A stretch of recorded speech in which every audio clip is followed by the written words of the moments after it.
Okay, sagutin natin yung tanong ni Shes. Ito, Shes.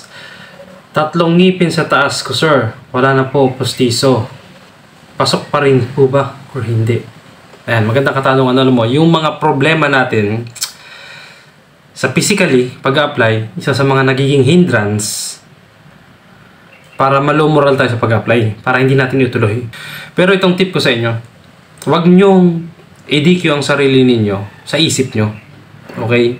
Kung nag-apply kayo sa PNP, i-pursue nyo. Huwag ninyong i-disqualify ang sarili nyo. Dahil, katulad ng tanong ni Shes, dito, dalawa dito, ang naalis. So, nagtatalong isip siya kung bakit parang ayaw na niya mag-apply. Lagi kong sinasabi sa mga nagtatanong sa akin sa na-aplikante, huwag mong i-DQ ang sarili mo. Okay? Huwag mong i-DQ. Kasi, pag DQ yung sarili mo, hindi ka natanggap niya agad. Hayaan mo ang PNP ang mag-DQ sa'yo. Ituloy mo pa yung application mo. Okay, regarding to sa tanong mo, bali, kung kanang ngipin sa taas, 3. So, ang gagawin lang, ang advice lang sa'yo ng PNP, according to my experience lang is, papupustihan ka lang. Pustiso. Yan, 2. Pustiso. Yan, medyo mahal yun. Okay?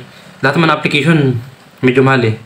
Ituloy mo pag-apply mo. Tapos, advisean ka ng PNP na health service na magpapustiso ka lang based on my experience. Okay?